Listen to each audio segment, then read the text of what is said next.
Hi guys, today I'm going to talk about an integral which Richard Feynman invented and which he used to do calculations in quantum electrodynamics. I'll first show you the integral and then I'll show how that integral is used to calculate certain types of integrals. The integral is 0 to 1 dx 1 over ax plus b times 1 minus x squared is equal to 1 over ab. So a and b are any two numbers, right? So how can you prove this integral? Okay, to prove it, you assume that this, you define a variable y, which is equal to x plus b times 1 minus x. So you can write y is equal to, you can simplify that, y is equal to a minus b x plus b, okay, from which you get dy is equal to a minus b dx, okay? And then you can, for x equal to 0, you can find the corresponding value of y, which would be b, and for x equal to 1, you will get y equal to a. So this integral, so the left-hand side, is just y equal to b to a, right? Dx is dy over a minus b, and then you have 1 over y squared, right? So if this is y, then you have y squared in the denominator. So this is equal to 1 over a minus b times dy over y squared, which is y to the minus 2 plus 1 divided by minus 2 plus 1, and you evaluate that between b to a, okay? And now we can simplify this, okay? So you have 1 over a minus b, this is just minus 1, and you have 1 over y, which is evaluated at the two limits a and b to give you that expression. So if you simplify that, you'll get just ab, 1 over ab. Okay, you can just simplify this and check that it's true, okay? All right, so this integral is really equal to 1 over ab, okay? So now the question comes, why is it important? I'll show you an example, but that example is very different, okay? It's much simpler than what shows up in quantum electrodynamics, but it has the flavor of it will give you the flavor of how this trick is used to do a certain types of integrals which show up in quantum electrodynamics. That's the integral that Feynman came up with, okay? So I will use that trick to evaluate an integral like this, minus infinity to plus infinity dz 1 over z squared plus 2 times z squared plus 1. This integral doesn't need this trick, okay? Let's actually do that. How do you usually evaluate these integrals? Let me just show you. So you write this as the difference of two rational expressions, right? So you can write this integral as minus infinity to plus infinity dz 1 over z squared plus 2 minus 1 over z squared plus 1, right? Or I think it's the other way. It should be 1 plus z squared, okay? So this is 1 and this is 2. And then you can evaluate the individual integrals, right? Okay? By using standard formulae, okay? So we'll not do it this way. We'll use, that identity to do this integral, okay? So what we will do instead is we will call this one as a and this as b, okay? So our 1 over ab is just the product of, just the integrand, right? Okay? Which we will write in this format, 0 to 1 dx, okay, a times x, but what is a? Okay, let's actually identify a and b, right? So this is a and this is b. So you can write a times x means z squared plus 2 times x, okay?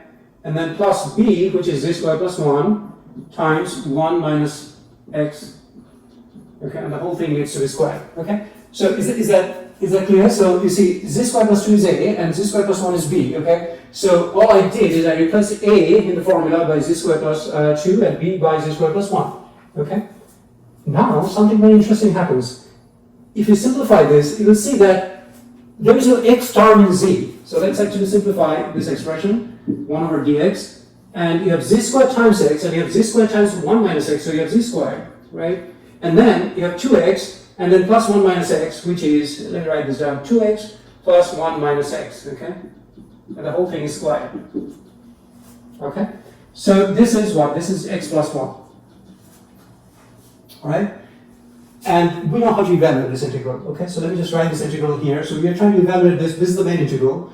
Okay, we wrote this in this, we actually wrote the integrand in this form. Okay, so what we'll do is that we will just plug in this expression in the main integral. Okay, so let's do that. Let me just let me erase all of these things and let me write this integral as minus infinity to plus infinity dz, and in the place of this expression I'll write that, which is 0 to 1 dx, and then I have z squared plus, that is x plus 1 squared. Okay, so you see what I did? We had a single integral, we wrote it as a double integral, so it seems like, it became more complex, right? Well, not well in this case, as I told you that this is a toy example. Still, nevertheless, you see that, it doesn't become that complex, okay?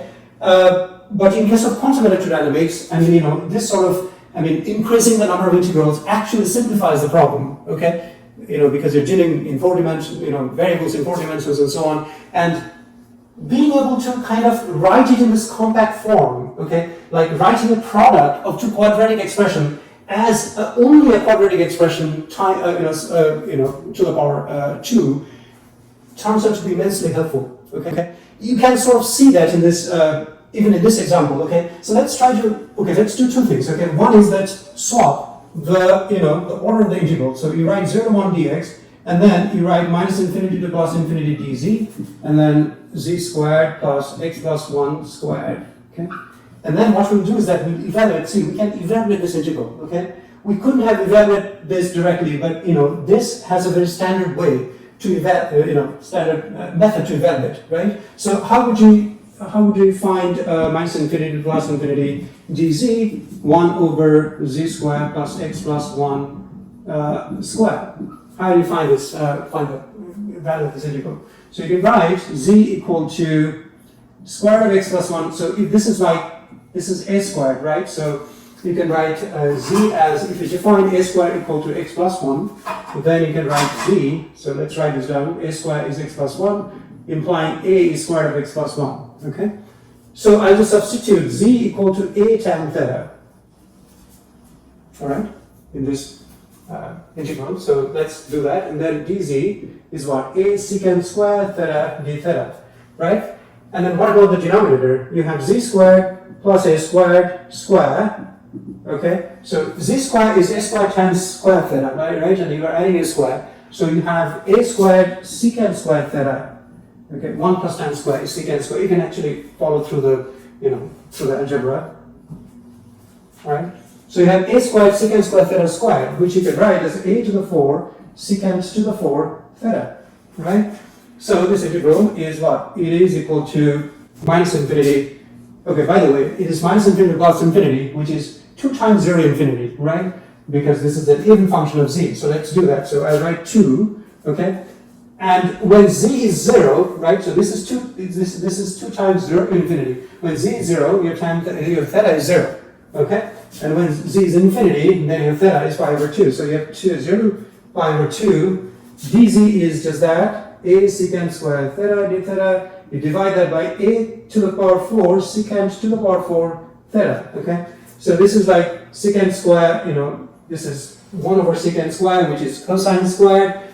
So the bottom line is you can write that expression as, so this is equal to 1 over a cubed, okay, and 0 to pi over 2, okay? And this is cosine square theta d theta, okay?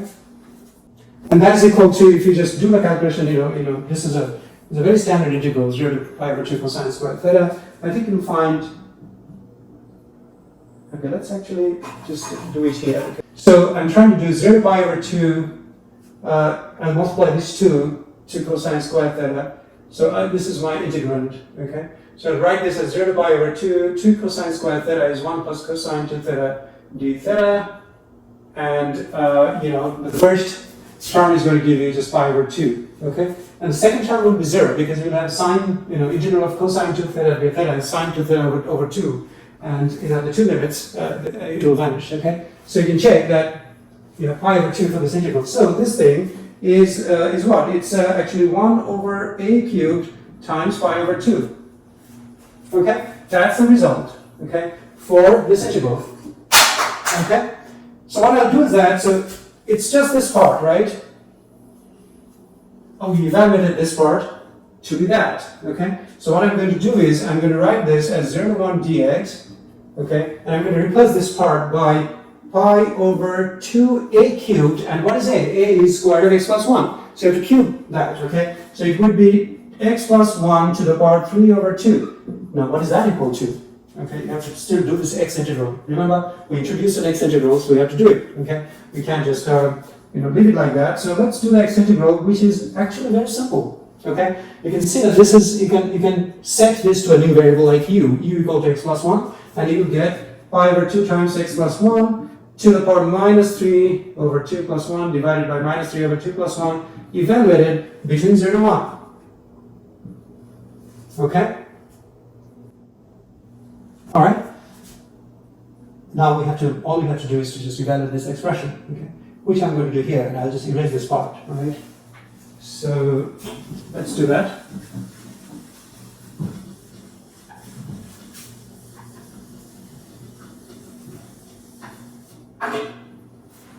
So we are evaluating this expression, which is going to be pi over 2. Now we have minus 3 over 2 plus 1, which is minus half, and if you just invert it, you're going to get minus 2, okay? And then you have, when x is equal to 1, you have 1 plus 1, which is 2, and this is what? This is minus half, so you have 1 over square root of 2, and then minus, if you plug in x equal to 0, you just get 1. So the answer is minus pi, and then square root of 2, you can simplify this, 1 minus square root of 2. So you write this as pi over square root of 2 times square root of 2 minus 1. Okay? And that is your answer for this integral. Okay? So we use Feynman's trick to solve an integral like this. Okay? Now, just one final thing, let's check if we get this value by using the conventional trick. Remember, like I showed you, I can write this as a rational expression minus another rational expression. So let's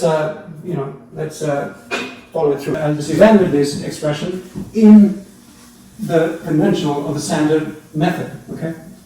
And check that we get the same result. Okay. So I'll write this as, first of all, I'll write this as 2 to 0 to infinity. Okay, this is dz. And then this expression is the same as 1 over z squared plus 1 minus 1 over z squared plus 2. All right, and then you can evaluate these integrals individually. So what is dz over 1 plus z squared? It's tan inverse z, okay, evaluated between 0 to infinity, okay? And what about this thing?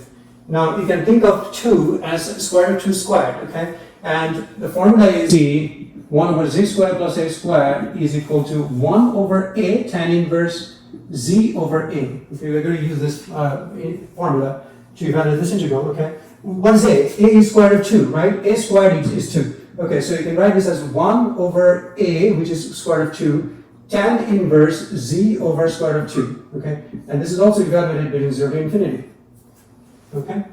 Okay, so let's evaluate these results. Tan inverse infinity is pi over 2, right? Tan inverse 0 is 0, and then you have minus 1 over square root of 2. And then this is what? Tan inverse infinity over square root of 2 is infinity, so it's still pi over 2. And tan inverse 0 is 0. Okay, so this is what we have. And what is this equal to? This is equal to, you can distribute these two to these two terms, so you'll get pi from the first term and then minus pi over square root of 2, which is exactly what you have there. Okay, it's just in a different format. You can write this as, if you multiply the square root of 2 by 1 over square root of half, you get pi. Okay, let's keep the pi outside. So you have 1 minus 1 over square root of 2. Okay. Which is really what you have there. Okay, these two expressions are the same. All right? So, this trick, isn't necessary to do the problem that I chose as an example. Okay, it's a toy problem, but it still gives you the flavor of the type of calculations that's actually carried out in physics. We, showed a trick which is due to Feynman and which is used in quantum electrodynamics. Quite a bit. It's used actually in ring normalization quite a bit, okay? And not just in quantum electrodynamics, it's used in other quantum field theories like quantum chromodynamics, and weak interactions and so on, okay? So I hope you enjoyed the video, and thanks for watching.